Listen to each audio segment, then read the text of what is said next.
kitab Mukhtarul Ahadits.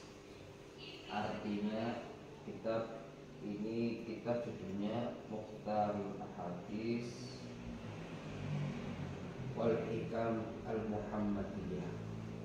Artinya adalah hadis-hadis pilihan dan hikmah atau hukum-hukum yang bersumber dari Nabi Muhammad SAW. Mengapa saya mengambil atau menjadikan kitab ini menjadi rutinannya kita, karena simple, jadi hadis, makna, isi dan seterusnya, jadi simple untuk dipahami. Oleh karena itu kita mulai dari pembukaan dulu. Setelah itu kita setiap kitab itu ada pembukaannya. Setiap kitab dikarang oleh para ulama itu ada pembukaannya. Kalau kita langsung diisi benar-benar nggak elok. Harus pembukaan dulu, seperti orang masuk rumah itu lewat pintu dulu baru masuk. Maka saya akan baca pembukaannya dulu. Kita bacakan Fatihah, kirim Fatihah untuk musannif, untuk pengarang kitab, agar pahala beliau ketika mengarang kitab sampai hari ini dibaca oleh kita, muridnya, oleh kita, seterusnya mengalir untuk dunia.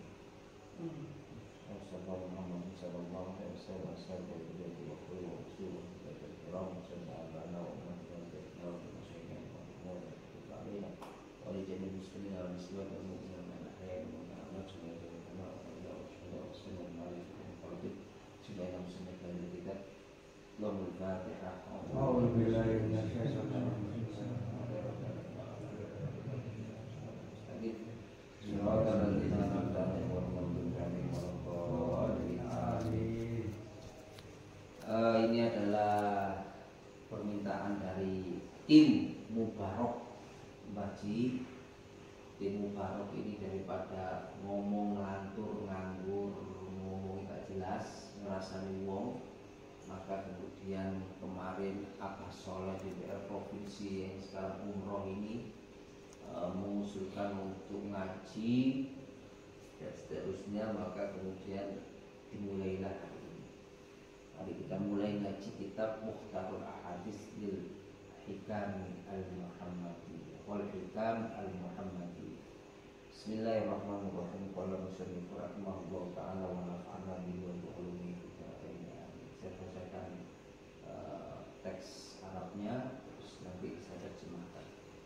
Bismillahirrahmanirrahim. Dengan menyebut nama Allah yang Maha Pengasih lagi Maha Penyayang. Alhamdulillahi Rabbil Izzati wal Jalali. Segala puji bagi Allah, Tuhan Maha Mulia dan Maha Agung. Wasi'al karimil azimil ifdali, yang luas kemuliaannya, azimil ifdali, yang agung keutamaannya. Wassalatu wassalamu ala sayyidina Muhammadin al-mab'usi li tamimi makarimal akhlaq.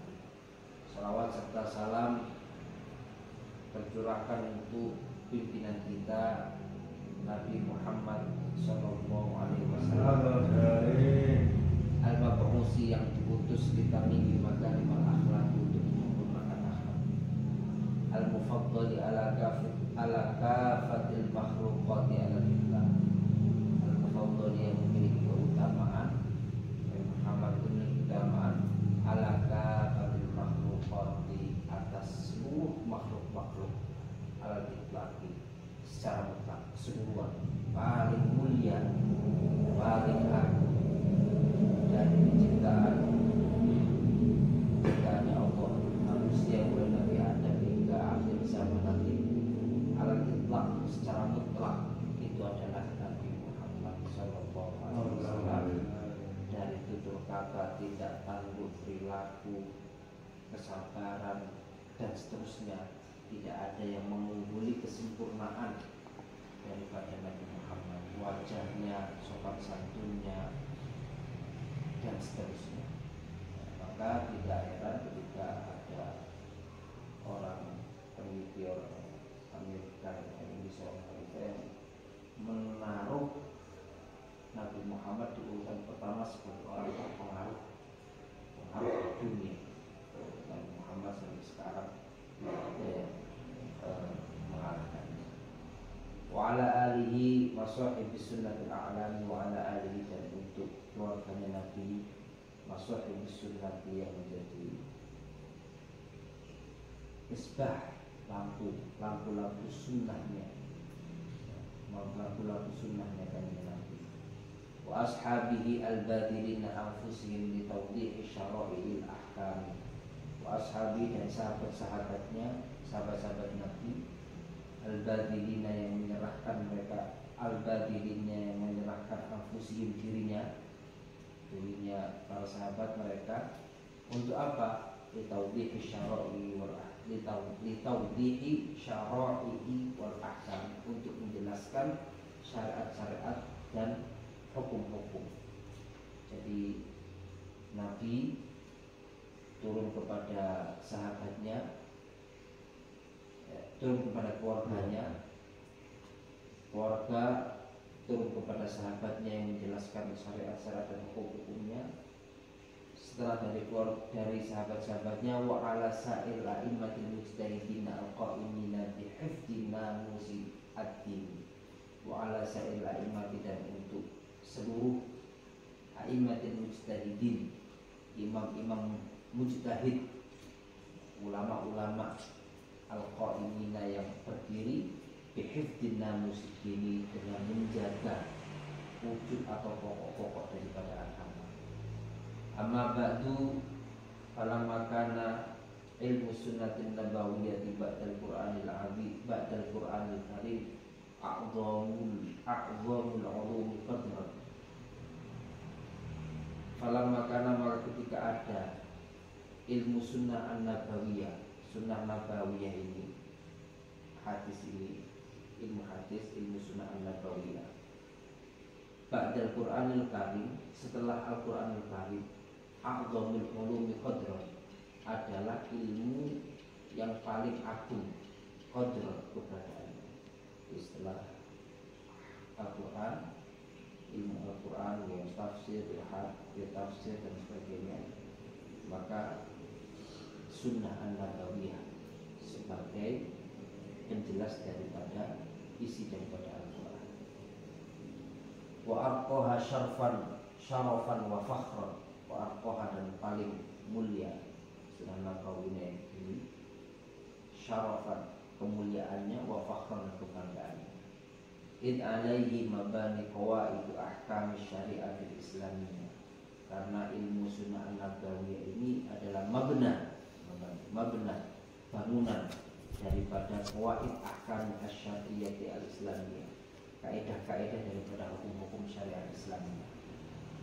Wabihi, dan dengan ilmu sunnah an-nabawiyah ini, tazharu tafasili mujmalatil ayatil Qur'aniyah, karena dengan ilmu sunnah an-nabawiyah ini tazhar, menjadi jelas, tazharu tafasil mujmalatil ayatil Qur'aniyah, menjadi jelas, menjadi rinci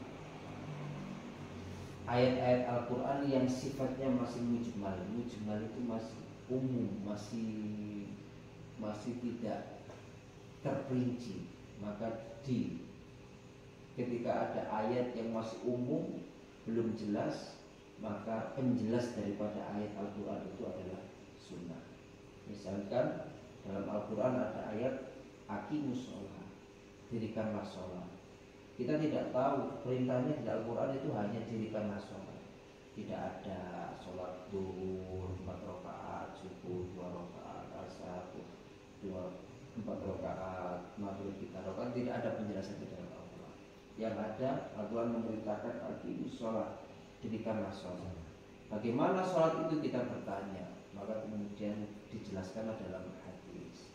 Apa sholat itu? Bagaimana sholat itu? Dalam hadis disebutkan, sallu kama ra'aitumuni usolli. Salatlah kalian semua seperti saya salat, kata Nabi. Oh, Nabi salat ya apa? Oh, Nabi tidak salat maghrib 3 rakaat, asar 4 rakaat. Dulu baru kemudian kita tahu ternyata salat yang ada dalam perintah salat yang ada dalam Al-Quran itu adalah seperti yang dilakukan oleh Nabi. Maka banyak ayat-ayat yang mujmal tidak terperinci kemudian dirinci di dalam sunnah. Maka kalau kita mau memahami Al-Quran juga harus memahami sunnah. Ada juga, tapi sunnah itu terbatas karena masa tenggang Nabi itu sampai 63 tahun. Banyak hal-hal yang kurang terperinci, kurang terperinci. Seperti hukum-hukum modern ini, bagaimana hukum jual beli online. Zaman Nabi tak ada jual beli online. Bagaimana hukum dan lain sebagainya, hukum-hukum yang terbaru. Nah, kemudian ulama-ulama itu merinci lagi dengan pemahaman-pemahaman keagamaannya, dengan pemahaman-pemahaman keilmuannya dari Al-Quran, dari Sunnah, dari sumber-sumber hukum yang lain. Maka kemudian beliau mengarang kitab dan itu menjadi bagian atau sumber pengetahuan bagi kita sekarang ini. Tidak alaihi wa bani. Kaifala, bagaimana tidak mungkin, bagaimana kaifala wa masdaru aman la yantiqu anil hawa in wa illa wahyu yuha. Bagaimana tidak sunnah ini menjadi sumber daripada penjelasan dari Al-Quran. Harus, kenapa, bagaimana tidak mungkin, bagaimana kaifala, bagaimana tidak, kenapa sunnah ini menjadi sumber daripada Al-Quran? Karena wa masdaruhu, dan sumbernya itu, sumbernya sunnah itu aman dari orang, la yantiqu anil hawa, yang tidak berbicara dari hawa nafsunya, in huwa illa wahyu yuha. Akan tetapi apa yang dibicarakan oleh Rasulullah Nabi kita ini adalah wahyu yuha, wahyu yang diwahyukan oleh Allah kepada Nabi kita. Maka sumber hukum, masadirul ahkam bahasa Arabnya, sumber hukum dalam Islam setelah Al-Quran adalah As-Sunnah. Fahuwa mufassirul kitabi, karena sesungguhnya Nabi itu mufassir, menafsirkan lil kitab.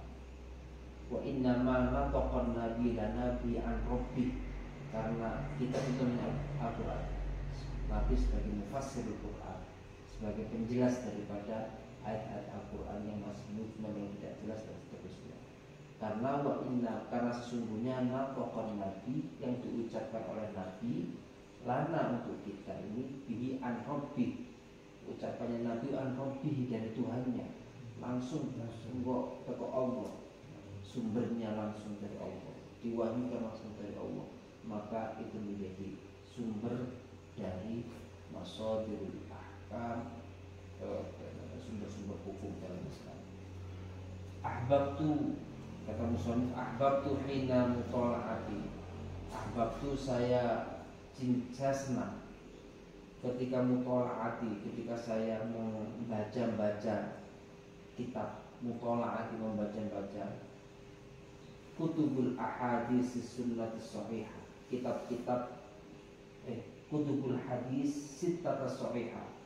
Ketika pengarang kitab ini membaca kutubul hadis, kitab-kitab hadis sittah, kutubul hadis sittah, hadis sittah, hadis 6 as-sahihati, yang sahih. Bukhari, Muslim, Tirmidzi, Nasa'i, ada kutub sittah, ada 6 hadis yang sahih. Al-mu'tabar, yang mu'tabar, yang diakui.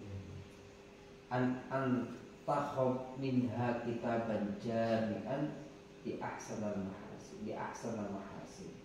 Saya memilih untuk agar kemudian dari kutub sittah itu, dari hadis, kitab hadis sittah yang 6 yang sahih, yang mu'tabar, yang diakui itu, saya memilih diantaranya antakhid minha kitaban jami'an di ahsan mahasin, dipilih dari beberapa hadis itu ada hadis-hadis yang betul-betul wakil jumlah jutaan ya hadis-hadis itu.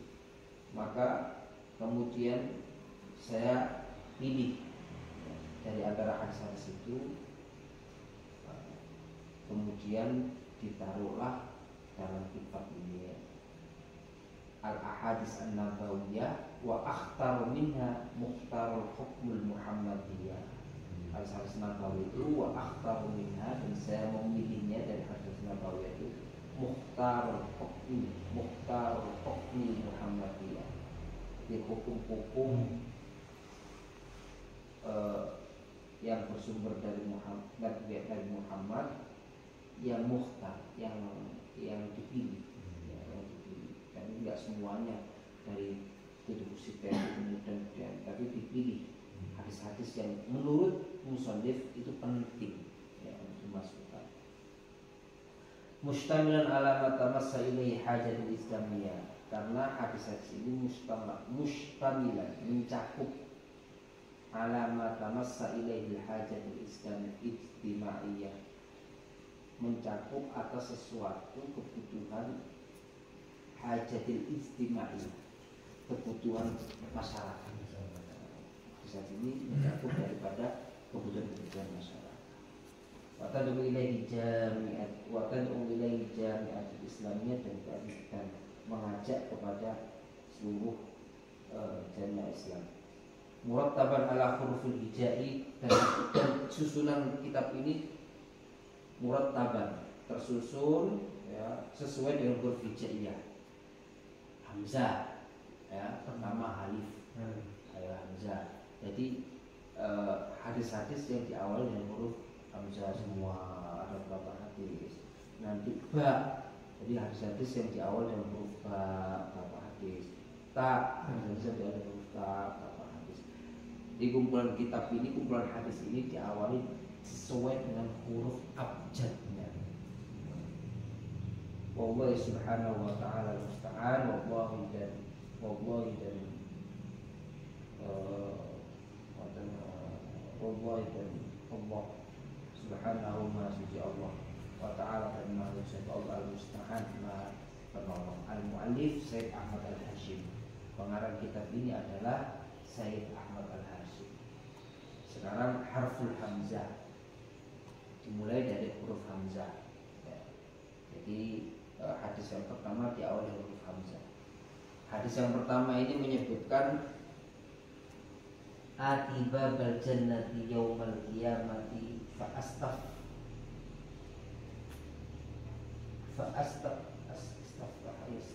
fa'astaftihu fayaqulu al-khazin man anta fa'aqulu Muhammad fayaqulu bika umirtu ala aftatahali ahadin qablaka.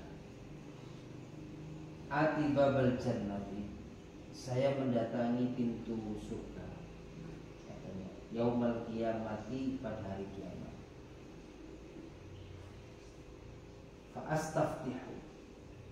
Fa'astaftihu, maka saya membuka pintu surga itu, kata Nabi. Fayaqulu, maka berkata siapa? Al-khazinu, penjaga pintu surga. Man anta, siapa kamu? Fa'aqulu, maka saya menjawab Muhammad. Fa'aqulu, maka saya menjawab, yang menjawab ini Nabi Muhammad. Fayaqulu, maka berkata Nabi Muhammad, fa'aqulu, maka saya menjawab Muhammad, saya adalah Muhammad.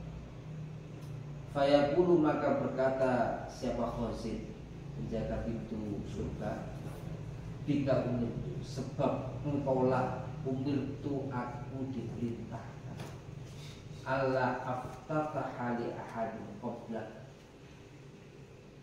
tidak akan aku buka pintu surga ini. Allah aftataha, tidak aku buka pintu surga ini li ahadin, untuk seseorang siapapun, qablaka, sebelum kau.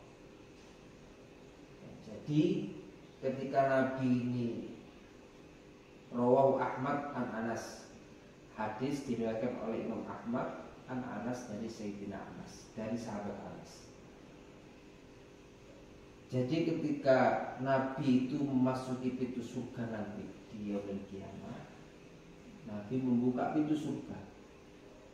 Tidak ada yang pertama kali membuka pintu surga itu kecuali Nabi Muhammad.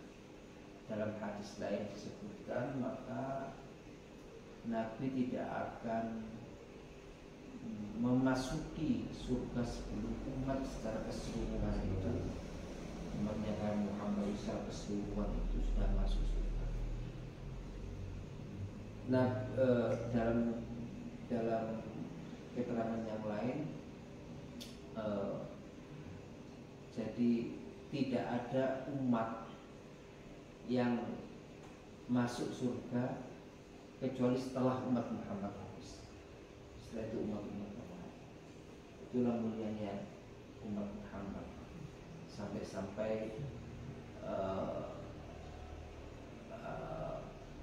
Nabi Isa itu ingin menjadi umatnya Muhammad. Kenapa? Salah satu alasan Nabi Isa itu akan diutus di akhir zaman, karena Nabi Isa ini kepingin menjadi umat Muhammad. Nah, itulah istimewanya Nabi kita Rasulullah SAW. Luar biasa. Kalau kita berbicara akhlaknya, sopan santunnya, Nabi itu kalau dipanggil oleh seseorang, dipanggil oleh temannya, sahabatnya, tidak pernah nengok gini, misalnya tewel ini, tapi Nabi ketika dipanggil akan membelokkan semua anggota tubuhnya. Gak ini, tewel dulu ini. Nah, tapi Nabi dipanggil semua anggota tubuhnya gitu. Kalau itu boleh menonton.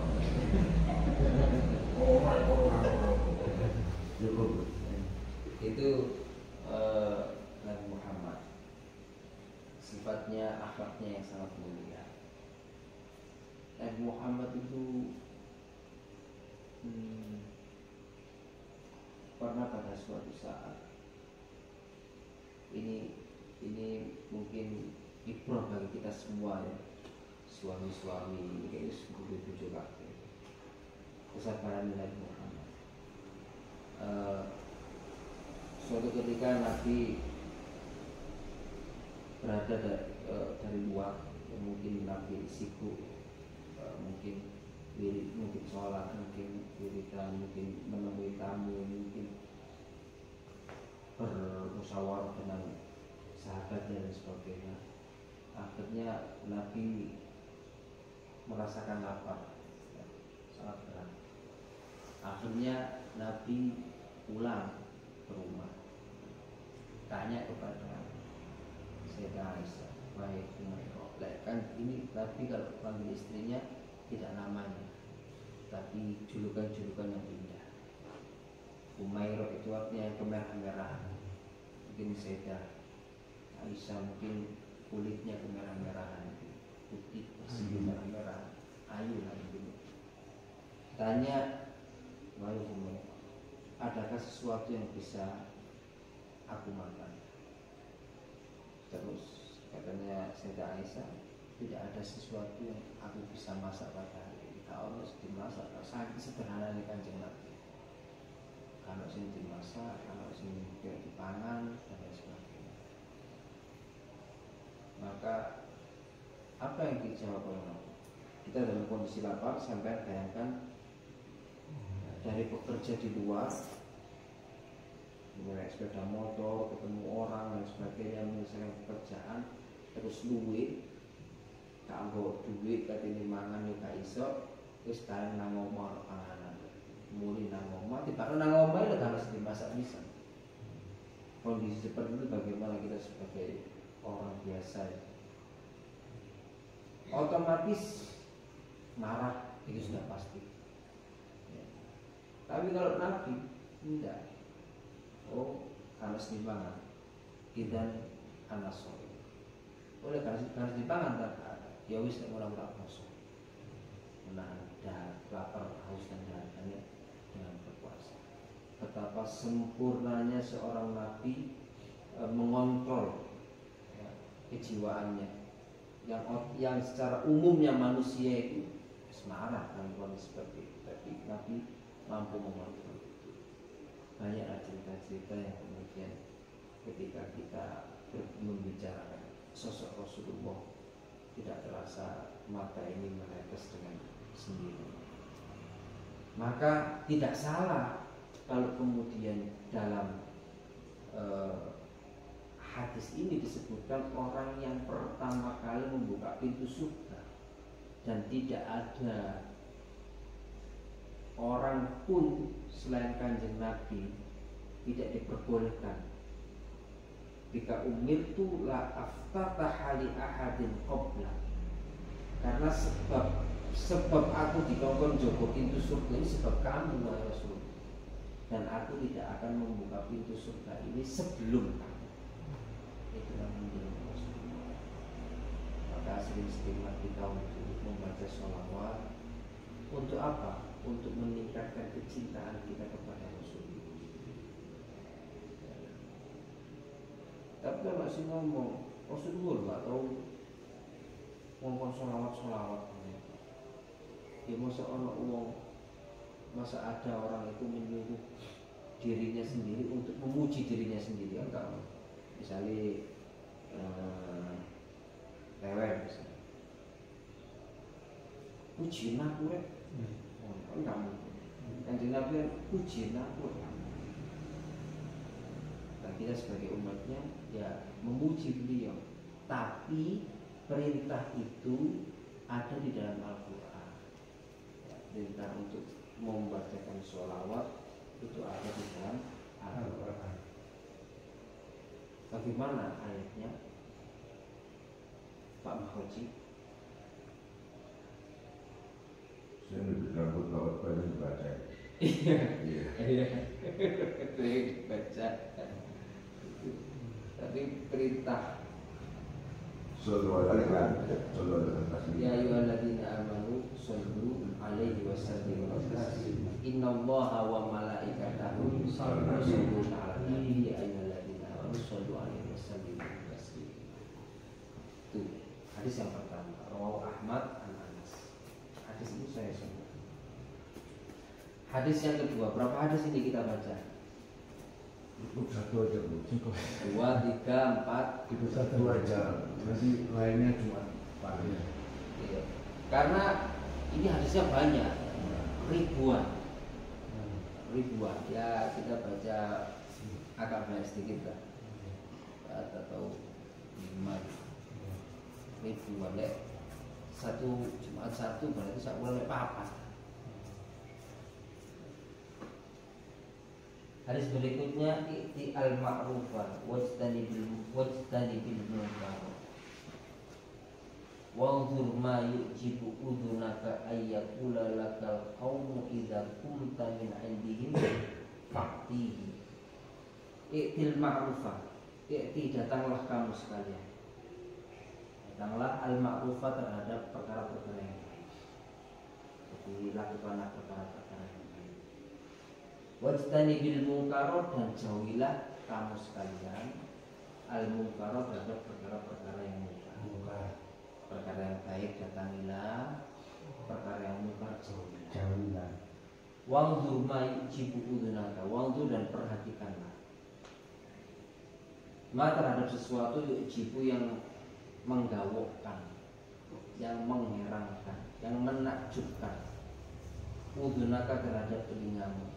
Ayyakula laka, ayyakula ketika dikatakan, tatkala dikatakan laka kepadamu, ketika mengatakan laka kepadamu siapa al-qawmu kaum. Idza kunta indahum, idza kunta ketika kamu berdiri, indahum dari hadapan mereka, fa'tihi maka datangilah. Wanzur dan perhatikanlah alladzi, wanzur dan perhatikanlah alladzi terhadap perkara atau sesuatu, takrohu yang tidak menyenangkan terhadap alladzi, ayyakula ayyakula ketika mengatakan laka kepadamu siapa al-qaum kaum masyarakat idza kunta ketika kamu berdiri indahum di hadapan mereka fajtanibhu maka jauhilah perkara tersebut. Rawahul jamaah rawahu meriwayatkan dari hadis siapa al-jamaah itu jamaah itu berarti para ahli hadis. Ini adalah hadis yang berkaitan dengan i'til ma'ruf wa wajtanibul munkar. Laksanakan, datangilah, lakukan perkara-perkara yang ma'ruf dan jauhilah perkara-perkara yang munkar. Intinya seperti itu.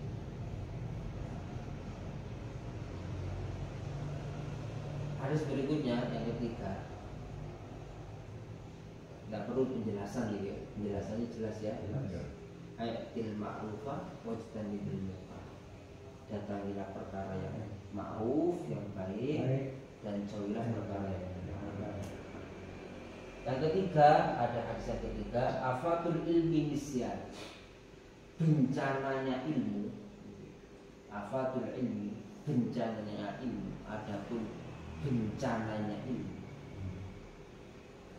Bencananya alam kan banjir, longsor dan seterusnya ya. Tapi afatul ilmi bencananya wong sing berilmu sampai ilmu terus terjadi bencana. Itu apa? Anisyanu yaitu lupa. Anisyanu yaitu lupa. Sampai belajar wakil mau lali kan bencana. Debat kalah gitu. Debat kalah lali Blank. lupa blank. Itu bencana bagi kita. Bencana bagi orang yang belajar. Menurut tua ngejer lali kabeh Lali kata. Nah, itu bencana gitu. Nah, Ngeblek. jadi lali jangan. misalnya Mas Eka gawe konten sejarah ini lali blank. Tahun biru ini. Apa? Coba. Lah, itu bencana. Bencananya alam ketika longsor. Bencananya alam ketika itu bencana. Nah, bencananya orang berilmu, afatul ilmi, bencananya ilmu, anisyanu yaitu lupa. Wa idha'atuhu dan menyia-nyiakannya ilmu. Dia bencana, kalau ilmu itu disia-siakan. Wa idha'atuhu dan tersia-siakannya ilmu itu antuhadditsa bihi ghaira ahli, yaitu antuhadditsa tatkala berbicara, ngomong, tahaddath bihi dengan ilmu siapa ghaira ahli, bukan ahlinya ilmu. Menyia-nyiakan ilmu doa hilang atau sia-sia. Rawahu Ibnu Abi Syaibah. Yang meriwayatkan ini adalah Ibnu Abi Syaibah. Jadi bencananya ilmu itu adalah ketika lupa dan tersia-siakanlah ilmu itu ketika antuhadditsa bi ghair ahli, ketika si ngomong itu adalah bukan ahlinya ini, maka tersia-siakan. Si ngomong Gus berarti kan si ngomong teh misalnya Oke. Tak pijet wae. nah lek ahli ini tewel adalah mijet, maka berbicara tentang kepijitan. Nah, betul. Kalau Mas Eka ahlinya sejarah, Ya, maka berbicara tentang sejarah. job description. Nah, job description. Nah, epoksi. Lek tewel ngomong sejarah, dulu kabeh. Nek ngomong sambel kudu Nah, iya ini kalau berbicara kalau ngomong sambel itu ngomong sambel kawan aja ada teman. kalau berbicara persambelan, Ya. Iya. Iya. Baik, Pak. Ya. Bahasa pemerintahan nih. Lewat debat-debat dia nih. Koneksi. The right man and the right place. Jadi orang yang tepat di tempat yang tepat. Nah, tewel ngomong sejarah keliru kabeh. Eka ngomong pijet salah urat kabeh. Kata waras sama pecah. Nek hukum Jawa lho niku. Hukum gantung Jawa.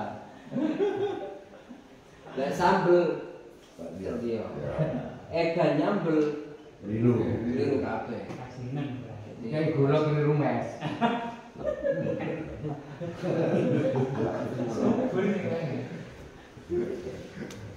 Jadi semua itu oh iya lek ngomong demo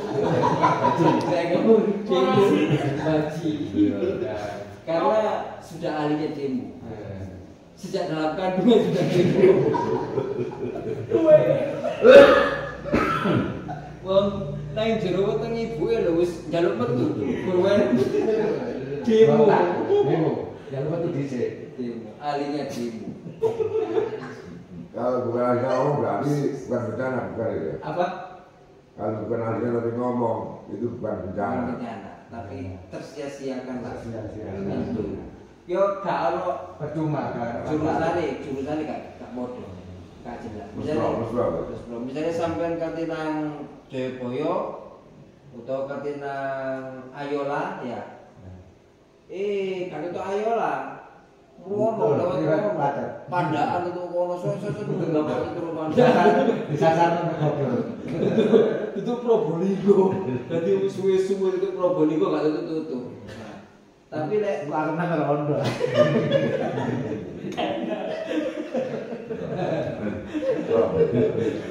Allah. Rondo jalan surga. Itu tak kau yang enggak. Wes bab keempat. Bisa mana rondo baji lek.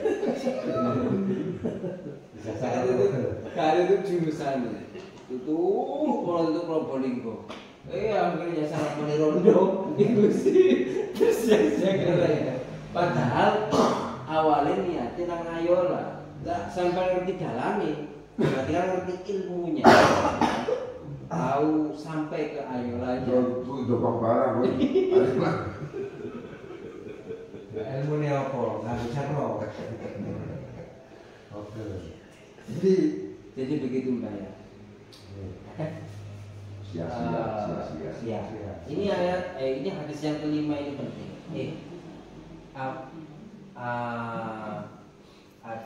Hadis yang keempat. Nanti sampai hadis kelima ya. Apa Pak? Akhir. Afatud dini salah satu.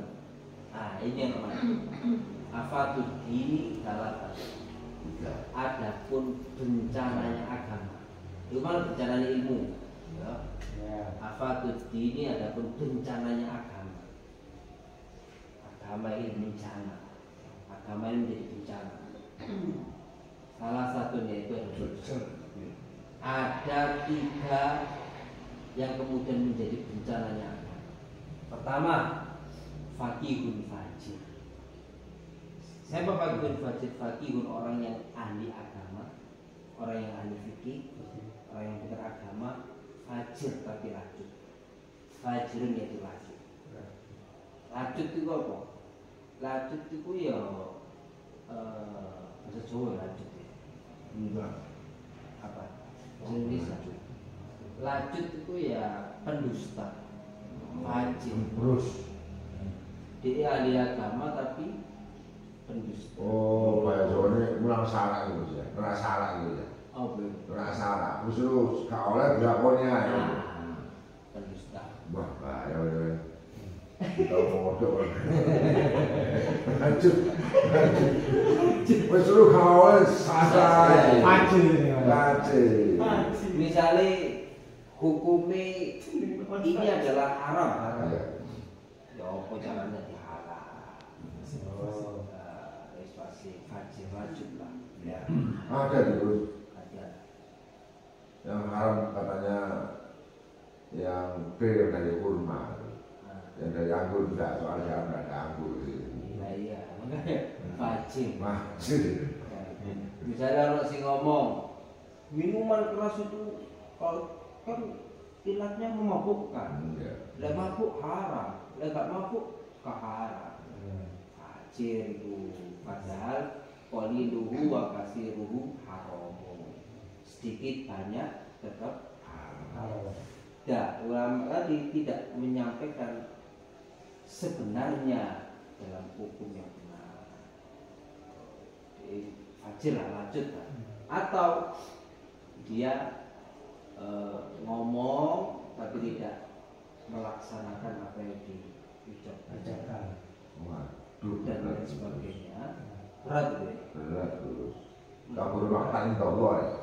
Kabur maktan indallah antakulu nama tafadu. Bisa ngomong sama Allah. Iya. Kabur maktan. Itu pertama bencarane agama tentu. Pertama fakihun fajir. Yang kedua ini berbahaya juga. Wa imamun jairun. Wa imamun jairun dan pemimpin yang jair, yang tidak amanah. Iya. Imamun jair. Bagaimana contohnya? Banyak contohnya. Dan semoga kita semua ini menjadi pemimpin-pemimpin yang Amin. siapa pemimpin itu? Semua kita. Dalam hadis disebutkan kullukum ra'in wa kullukum mas'ulun an ra'iyati. Kalian semua itu adalah pemimpin dan setiap pemimpin dimintai pertanggungjawaban atas apa yang dipimpinnya. Tapi skalanya kan beda-beda. Ada yang mungkin skalanya keluarga, maka jadilah pemimpin keluarga atau kepala rumah tangga yang baik. Ada yang skalanya desa ART, maka itu ketua RT, jadilah kepala RT yang baik, ketua RT yang baik. Ada yang skala RW, jadilah ketua RW yang baik. Ada yang skala desa, jadilah kepala desa yang baik. Kepala desa, jadilah kepala desa yang baik. Ada yang skala kecamatan, jadilah kecamatan yang baik. Ada yang skalanya kabupaten, jadilah bupati yang baik. Skala kota, wali kota yang baik. Skala gubernur, Jawa Timur, provinsi, jadilah gubernur yang baik. Skala negara, presiden, jadilah presiden yang baik. Maka kalau tidak seperti itu, maka bagian dari afatuddin bicaranya agama itu salah satu. Tiga, fakihun fajir, imamun jair, ada lagi wa mujtahidun jahidun. Siapa mujtahidun jahid? Mujtahid itu orang yang berijtihad terkait dengan hukum-hukum agama, terkait dengan hukum-hukum, berijtihad, mengeluarkan hukum. Jahilun tapi bodoh. Dia ngeluarkan hukum tapi bodoh. Tak ngerti hukumnya, keliru kabeh. Iku mang tidak the right man and the right place on the right place. Tidak seperti itu. Dia berijtihad kayak mang kuriku halal iki misalnya. Oh anu apa itu jenenge dan sebagainya ya. Dia beristihad kalau misalnya mengatasnamakan agama, istihad mengatasnamakan agama kayak contohnya jihad sek apa ISIS itu ISIS ketika menyerang menghancur leburkan Syria Irak diinggawe ulama inggawe hukum, mengeluarkan hukum, beristihad bahwasanya boleh melaksanakan jihad sek. Apa jihad sek itu? Adalah melayani para pejuang. ISIS di rumah dengan ikhlas itu sebagai jihad saya. Kan itu nggak gawe dewi. Atau ketika memperkosa yang bukan dari golongannya itu tidak apa-apa karena jihad saya. Itu ISIS. Dia mengatasnamakan agama untuk kepentingan pribadi, hawa nafsunya, golongannya. Nah, maka bencananya agama tiga ya. Pertama adalah fakihun fajir, wong sing pinter agama tapi lacut. Imam jahil, pemimpin yang tidak amanah, sampai ngomong itu bahasanya. Mujtahidin jahil, orang yang beristihad menelurkan sebuah hukum tapi bodoh, jahil. Kalau itu tidak apa-apa ya orang itu. Kalau pinter tidak apa-apa karena dia memenuhi kriteria ilmuannya. Termasuk gawe terus saya Mas Ali. Nah, Membuat resolusi jihad bukan apa? hubul watan kalimah. Nah, hubbul watan minal iman. Iya. Iya. Boleh tidak apa-apa. Boleh tidak apa-apa. Memang dalam hadis tidak ada menceritakan kecintaan terhadap tanah air itu bagian. Ini buat hadis itu. Nah, bukan. Bukan. Makalah, kata-kata hikmah. Ijtihadnya harus saya. Kalam hikmah, tapi makalah itu, kalam hikmah itu mengandung kebenaran dalam agama. Kenapa demikian? Karena Nabi juga cinta terhadap tanah kelahirannya. Buktinya apa? Buktinya ketika dipaksa untuk meninggalkan kota Mekah, ya Kanjeng Nabi, orang yang terakhir kali meninggalkan kota Mekah itu adalah Nabi Muhammad dan Abu Bakar. Yang lainnya sudah hijrah, kan keamanan kota Mekah. Istrimu dibunuh, keluargamu dibunuh, hijrah, tinggalkan apa yang ada di Mekah menuju Madinah. Tapi Nabi sendiri orang yang terakhir untuk hijrah. Terakhir memastikan. Kenapa? Satu, memastikan bahwasanya pengikutnya semua hijrah aman. Nabi juga merasa berat meninggalkan kota Mekah.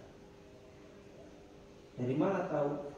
Sampai kemudian para sahabatnya sudah sampai kota Madinah, dulu namanya Yasrib. Madinah itu dipindah oleh Nabi menjadi Madinah. Sampai Yasrib, kemudian disambut oleh para pengikutnya, ya, para sahabatnya di kota Madinah. Kemudian sebelum menginjak kota Madinah, di pintu gerbang kota Madinah, Nabi mengatakan, ya Allah, berilah aku kecintaan terhadap kota Madinah melebihi kecintaanku kepada kota Makkah. Ya Allah, berilah aku kecintaan kepada kota Madinah melebihi kecintaanku terhadap kota Makkah. Kecintaannya kepada kota Makkah luar biasa. Nabi. Tapi berhubung situasi dan kondisi sehingga kemudian tidak bisa berada di kota Mekah, para sahabatnya Nabi dan para sahabatnya, sehingga kemudian Nabi menyuruh hijrah. Nah, berpindah ke tempat lain, bukan tempat kelahirannya, itu berat. Sampai makanya ada ungkapan lebih baik hujan batu di kampung sendiri daripada hujan mas di kampung orang atau di negeri orang lain. Lebih baik hujan batu di negeri sendiri daripada hujan mas di negeri orang. Artinya lebih baik susah tapi berada di negara sendiri, tempat kelahiran sendiri, daripada bergelimpangan harta tapi tidak berada di tempatnya sendiri, berada di tempat orang lain. Bagaimanapun itu naluri kecintaan, cinta terhadap tanah kelahirannya, cinta terhadap tanah airnya, cinta terhadap bangsa dan negaranya, itu adalah naluri. Dan mempertahankan itu adalah bagian daripada keimanan. Kenapa? Karena kita ketika mempertahankan tanah kelahiran kita, negara kita, masyarakat kita dengan penuh kecintaan, maka kita akan menjaga stabilitas keamanan. Jangan sampai kemudian tanah kita, tempat kelahiran kita, negara kita itu tidak tenang, tidak aman, tidak nyaman. Nah, karena kecintaan kita terhadap tanah air kita. Ketika kemudian situasinya itu aman, tenang, nyaman, maka kita bisa mengamalkan, melaksanakan, mengaplikasikan segala macam aktivitas termasuk aktivitas ibadah. Sampai lihat sekarang negara-negara yang berperang, negara-negara Islam yang berperang, bayangkan tidak bisa melaksanakan keimanan secara penuh. Sholat khawatir kena bom, poso terjadi peperangan sehingga tidak ada bahan pokok makanan yang bisa dimakan karena kelangkaan dan sebagainya. Akhirnya gak esok poso, gak esok sahur, gak esok buko. Kan akhirnya aplikasi keimanan seperti sholat Islam, ya, seperti sholat, zakat, puasa, haji dan sebagainya tidak bisa terlaksanakan. Maka menjaga, mencintai tanah kelahiran kita itu adalah sebuah keharusan, karena itu adalah sunnah fi'liyah. Ya, ada sunnah qauliyah, ada sunnah fi'liyah. Sunnah qauliyah itu sunnah yang diucapkan oleh kanjeng Nabi, ya kayak ini sunnah qauliyah, hadis-hadis sunnah qauliyah. Sunnah fi'liyah itu sunnah yang dilakukan, dikerjakan oleh Nabi. Ini sunnah fi'liyah. Misalnya contoh, di tanah Arab itu ada namanya hewan dob. Dob itu kadal, ya, kadal. Suatu ketika Nabi ditawari dob oleh suku di salah satu suku di Arab.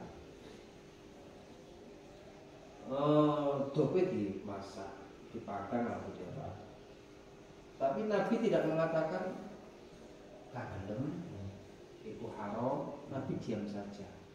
Cuma Nabi mengatakan di daerah saya tidak terbiasa dengan itu. Artinya ya gak haram, ya Nabi gak ngomong haram, ya gak ngomong halal. Artinya apa? Nah, boleh dimakan, maka enggak boleh dilaksanakan. Ubah. Ya, makruh kan dibenci. Nah, itu hadis yang keempat. Rawahu ad-Dailami an Ibnu Abbas. Diriwayatkan oleh Ibnu Ad-Dailami an Ibnu Abbas dari sahabat Ibnu Abbas. Ini yang kelima. Ayatul munafiqi salah. Ayatul munafiqi salah. Tanda-tandanya orang munafik itu ada tiga. Ya. Ayatul munafiqi salah. Tanda-tanda orang munafik itu ada tiga. Yang pertama, idza hadatsa kadzdzaba. Ketika dia berbicara, pembicaraannya adalah sebuah kebohongan. Idza hadatsa kadzdzaba. Sing diomongnya itu lucu. Itu tanda munafik yang pertama. Ya apa jenis munafik? Yaitu mah tidak ngomong orang. A B dari C, C dari D, dan seterusnya. Wa idza wa'ada akhlafa. Dan ketika berjanji dia ingkar, melayani janji. Kontestasi. Bahasa politik ya, kontestasi.